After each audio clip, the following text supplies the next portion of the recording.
어르신들, 당뇨 때문에 운동해야 한다는 말 많이 들으시죠? 근데 막상 시작하려니 뭐부터 해야 할지 너무 복잡하고 어렵게만 느껴지셨을 거예요. 오늘 제가 그 고민 아주 시원하게 해결해 드릴게요. 힘들게 땀 흘리는 운동 말고요. 아주 간단하면서 안전한데 효과는 확실한 꿀팁들만 쏙쏙 뽑아서 알려드리겠습니다. 자, 그럼 바로 시작해 볼까요? 네, 바로 이 마음 아니셨을까요? 당뇨엔 운동이 필수라는데 이 말이 꼭 풀어야 할 무거운 숙제처럼 느껴지는 거예요. 뭘 어떻게 해야 할지 막막하고 괜히 부담만 되고 다들 한 번쯤은 이런 생각 해보셨을 겁니다. 하지만 여러분, 이제 걱정하지 마세요. 그 무거운 숙제의 정답이 사실은 아주 간단하고 가까운 데 있거든요. 바로 식후 산책입니다. 네, 맞아요. 대단하고 힘든 운동이 아니라 그냥 밥 먹고 걷는 거요. 우리가 보통 운동하면 막 숨이 턱까지 차오르고 땀으로 옷이 흠뻑 젖는 그런 걸 떠올리잖아요. 그런데요, 당뇨 관리에는 사실 그럴 필요가 전혀 없습니다. 오히려 무리하다, 다치기 쉬운 격렬한 운동 말고요. 우리한테 정말 필요한 건 바로 이거예요. 매일매일 부담 없이 안전하게 할 수 있는 가벼운 걷기. 이게 진짜 정답입니다. 자, 여기서 핵심 포인트 나갑니다. 꼭 기억하세요. 혈당 관리의 진짜 비밀은요. 운동을 얼마나 빡세게 하느냐가 아니에요. 바로 꾸준함입니다. 꾸준함. 하루 이틀 하고 마는 게 아니라 매일 조금씩이라도 걷는 그 습관이 훨씬 더 중요하다는 거죠. 꾸준함, 중요하죠. 그리고 여기에 하나 더 진짜 중요한 비밀이 또 있습니다.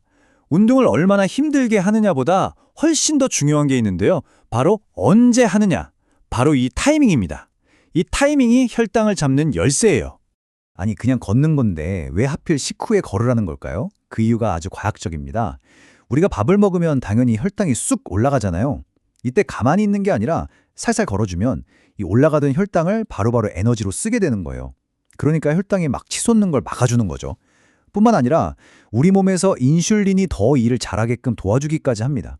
이게 쌓이면 결국 무서운 당뇨 합병증까지 예방할 수 있는 거고요. 자, 그럼 그 황금 타이밍이 대체 언제냐? 바로 식사 다 끝내시고 한 30분 정도 지났을 때입니다. 소화가 좀 되기 시작할 때죠. 그때 딱 일어나서 15분에서 20분 정도만 걸어보세요. 빨리 걸을 필요도 없어요. 그냥 동네 한 바퀴 산책하듯이 편안하게요. 이게 바로 최고의 혈당 관리법입니다. 자, 지금까지는 어떻게 하면 좋은지에 대해 이야기했는데요. 지금부터는 절대 하면 안 되는 것에 대해 말씀드릴 거예요.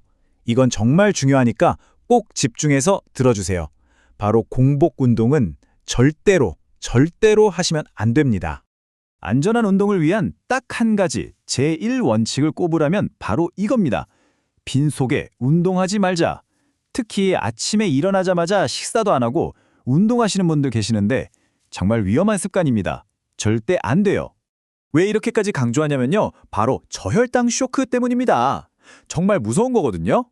저혈당이라는 건 말 그대로 혈액 속의 당이 너무 부족해져서 70 아래로 툭 떨어지는 거예요. 이건 그냥 좀 어지러운 수준이 아니라 갑자기 의식을 잃고 쓰러질 수도 있는 아주 위험한 응급 상황입니다. 특히 빈속에 운동할 때 갑자기 찾아올 수 있어요. 그러니까 운동하다가 혹시라도 갑자기 머리가 핑 돌고 어지럽다거나 식은땀이 쭉 난다거나 심장이 막 두근거리고 손이 달달 떨린다 이런 증상이 느껴지면 이건 내 몸이 보내는 위험 신호입니다. 괜찮아지겠지 하고 참으시면 절대 안 돼요. 즉시 운동을 멈추고 쉬셔야 합니다. 이게 바로 저혈당이 오고 있다는 경고 신호일 수 있거든요. 자, 그럼 이렇게 위험한 상황을 피하고 안전하게 즐겁게 산책을 하려면 어떻게 해야 할까요? 네, 아주 간단한 준비만 하시면 됩니다. 제가 지금부터 딱 짚어드릴게요. 산책 나가시기 전에 딱 이 세 가지만 체크리스트처럼 확인해 보세요. 첫째, 혈당 체크. 혈당이 너무 낮거나 혹은 반대로 너무 높지 않은지 꼭 확인하시고요. 둘째, 주머니에 사탕이나 작은 주스 같은 간식을 꼭 챙기세요. 혹시 모를 상황에 대비하는 보험 같은 거죠. 그리고 마지막 셋째, 내 몸에서 가장 중요한 발을 지켜줄 편안한 신발을 신는 겁니다. 아주 간단하죠? 방금 말씀드린 세 가지 중에서 제가 오늘 특히 더 강조하고 싶은 게 바로 이 신발입니다. 아니, 그냥 동네 한 바퀴 도는데 신발이 뭐 그리 중요해? 하실 수도 있는데요. 천만에요. 당뇨가 있으신 분들에게 신발은 그 어떤 운동 장비보다도 중요합니다. 왜 그런지 지금부터 알려드릴게요. 당뇨 환자의 발은 귀한 발이라고 하잖아요. 그만큼 소중하게 다뤄야 한다는 뜻이에요. 왜냐하면 혈액순환이 잘 안 되고 감각이 둔해질 수 있어서 아주 작은 상처나 물집도 우리가 모르는 사이에 큰 문제로 번질 수 있거든요. 그래서 발을 안전하게 보호하는 게 정말 중요합니다. 그럼 어떤 신발이 좋은 신발일까요? 몇 가지 꿀팁을 드릴게요. 일단 발가락이 편안하게 움직일 수 있게 앞부분이 넉넉한 벌 고르시고요. 신발은 발이 살짝 붙는 저녁 때쯤 사시는 게 내 발에 딱 맞습니다. 그리고 이건 습관인데요. 신발 신기 전에 꼭 안에 손을 한번 쑥 넣어서 돌멩이나 껄끄러운 게 없는지 확인해 주세요. 아, 양말도 중요해요. 땀 흡수가 잘 되는 면이나 울 양말로 신어서 발을 항상 뽀송하게 유지해 주시는 게 좋습니다. 자, 오늘 여러 가지 말씀을 드렸는데요. 결국 핵심은 이겁니다.